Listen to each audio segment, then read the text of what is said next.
the symbol of the Mises Institute. You'll notice in the upper right part of the crest is the medical symbol. He came from a family of physicians. And then in the bottom left is the Bible open to the Ten Commandments.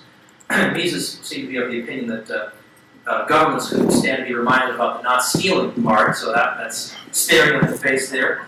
But Ludwig von Mises wrote an important article in 1920 called Economic Calculation in the Socialist Commonwealth. And he identified a problem with socialism that had not been considered before. Like everybody had considered certain problems with socialism. You know, if everybody's equal and all that, nobody's going to want to do the undesirable work. Like, have you ever seen that show, Dirty Jobs? People earn a premium doing those dirty jobs because nobody else would want to do them. But if everybody's equal, who's going to do the dirty jobs? Like, okay, people already sort of do that. But Mises raised a whole different objection. It involves a price system.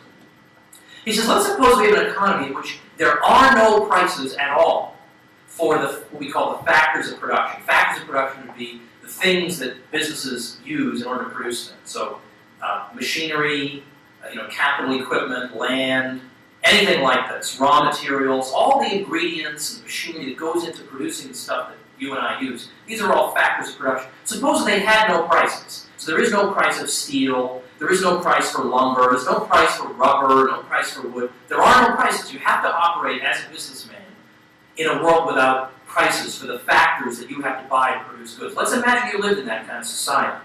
Well, there are probably trillions of different combinations of ways that the whole society could combine all the materials at our disposal. We could have 4 units of wood, and 3 units of rubber, and 5 units of something else for this particular production process, and we could locate the plant on this plot of land, or we could do this production process with this much, and we could locate it over here. There's so many different ways we could combine these things to produce goods. But obviously, there's only one way that's optimal from the point of view of, let's say, because there are no prices, I start building pickup trucks out of platinum. Well, this is probably not the most urgent use for platinum. There are other perfectly serviceable metals that could serve for a pickup truck other than platinum. This would be a completely ludicrous thing for me to do, but with no prices to tell me this particular thing is scarce or this particular thing is in high demand, so unless you really, really need it, you should use something else. What's to stop me from using it? And so the problem is, we could wind up with an economy in which we are doing ludicrously and destructively uneconomic things. Let's make it simple. Let's suppose we've got 2 possibilities. I've got a production process, and I could either use 4 units of wood and 3 units of rubber to produce this good, or I could just as easily, producing just the same kind of good, I could use 4 units of rubber and 3 units of wood. How do I know if there's no price? How do I know which one is less wasteful to society? How do I know if maybe there's some other line of production that needs the wood more urgently than I do, so maybe I should be doing the 3 units of wood, 4 units of rubber combination. But if there's no price system, there's no way for someone to bid prices up and bid that resource away from me, how do we ever reach this? How do I know whether I should use more wood or more rubber? Wood and rubber are incommensurable. How can I say which is worth what? But if we have prices, if wood is $5 and rubber is $4, well then I can compare them because I can express them in terms of a single unit, namely dollars.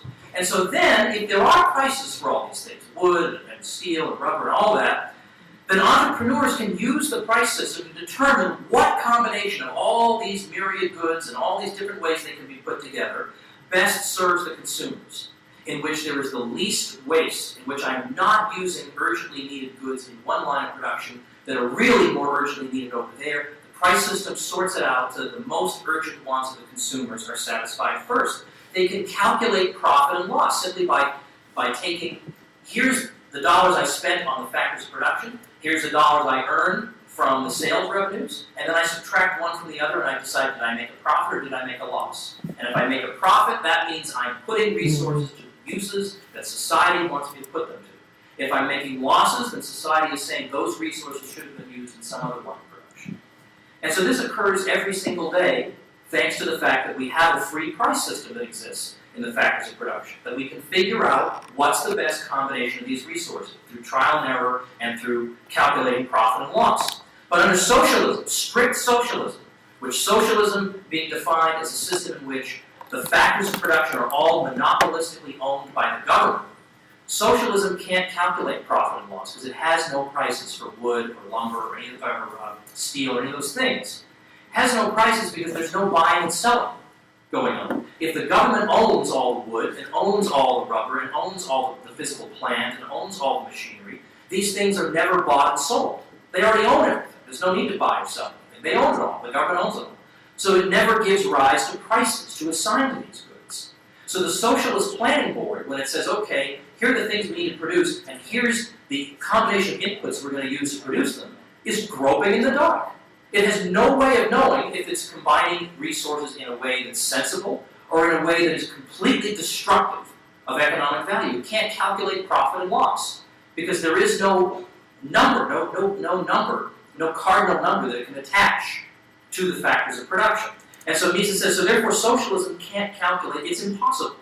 We would return to barbarism instantly if we adopted a system like this in which a planning board gropes in the dark to figure out how to deploy the resources of society. And that's why most systems, in fact I would say all systems, other than a very, very brief case under the Soviet Union, have not really been truly socialist systems. They wouldn't dare try it. And they know it. They wouldn't dare try it. They wouldn't dare try operating without a price system. Because, in fact, what they wound up doing was cheating by looking at world prices, which what are the greedy capitalists charging for steel, and then they would use that. They have to use something in order to make some kind of a groping attempt at. Some of these socialist economies, it turns out, were not fully socialist. They were just really, really, really interventionist. But they allowed enough private property so as to generate prices in the factories. So Mises identified that the heart of the system, the Marxian version of socialism, it would result in a return to barbarism. This is not a step forward, it's a step backwards. It's an astonishing thing. So the free market just does this every day. Calculation, because of free prices, allows us to make these decisions so that we are engaging in the least waste possible. All right, well that's all sort of technical stuff. What about something that's sort of easier for the average person to get? The fact that we have seen the greatest conquest of poverty ever in the history of mankind, in the age in which we have seen the greatest movements toward the liberation of markets. Now, it's true that we have not seen as much movement in that direction as would be desirable,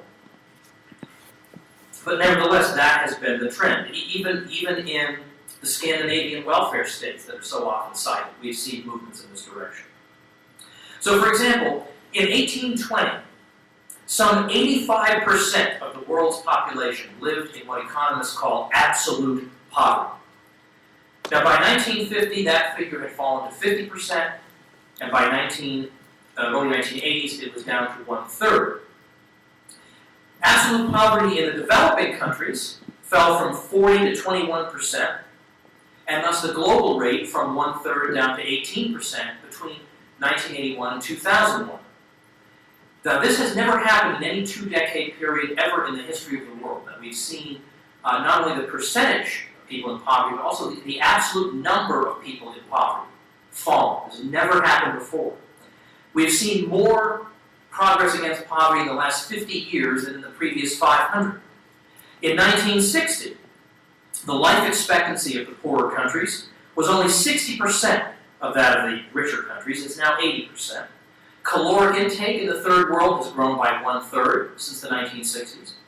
In late 19th century England, rich and poor were separated by 17 years in life expectancy. That's now 2 years. They were once separated by 5 inches in height between rich and poor, and that's now less than 1 inch. Kind of interesting, oddball statistic.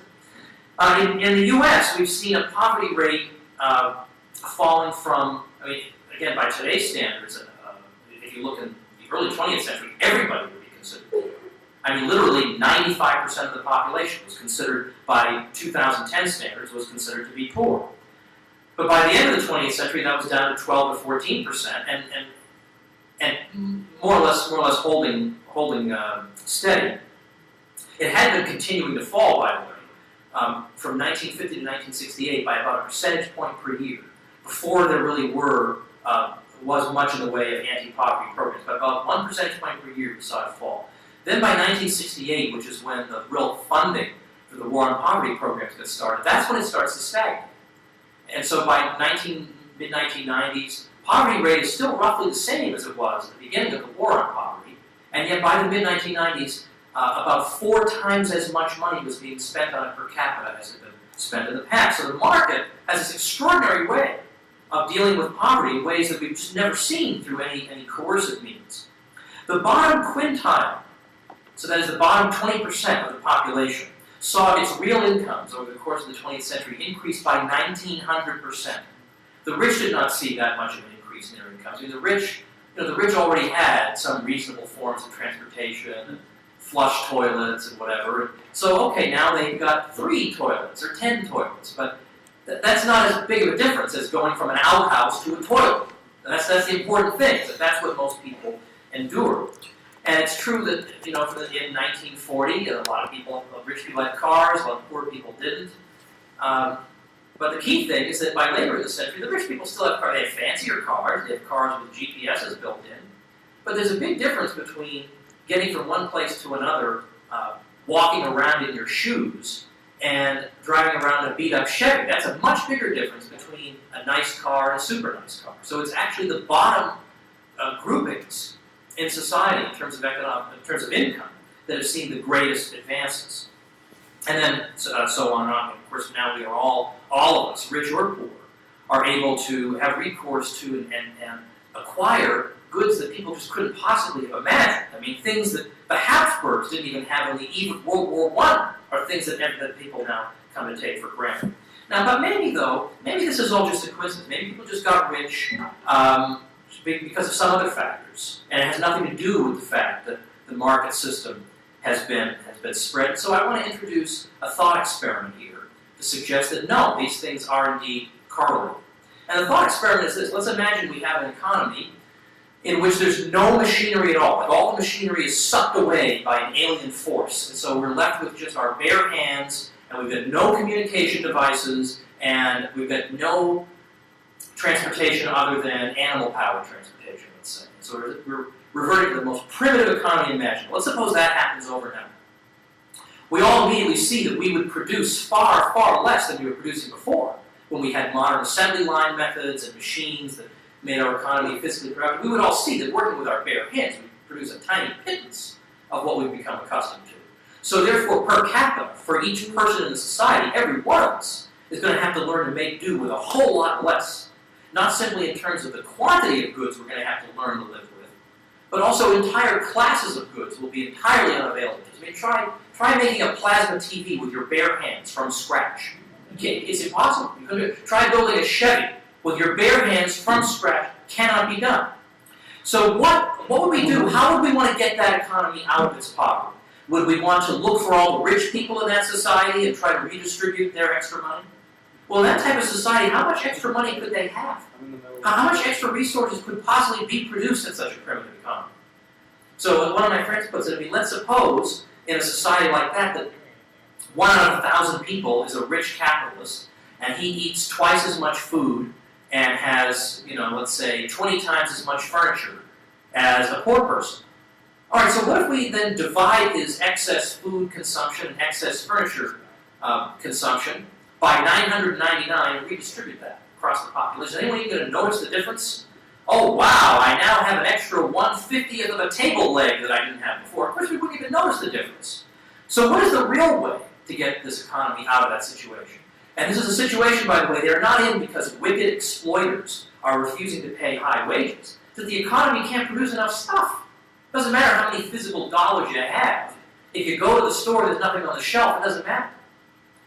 So what's the solution? The solution is get the machines back somehow. I mean, let's assume the Martians, the alien force is just gone. We have to save our money, and then that savings will then be invested in the machinery that's necessary to make the production process more physically productive, to make the goods in the society more abundant, and therefore the greater abundance we can produce if we have a steam shovel rather than a regular shovel, or a typewriter instead of using the labor of scribes, or a forklift instead of our bare hands. We can do so much more work, we can produce so many more goods at lower cost, and that lower cost gets passed on to consumers because of competition.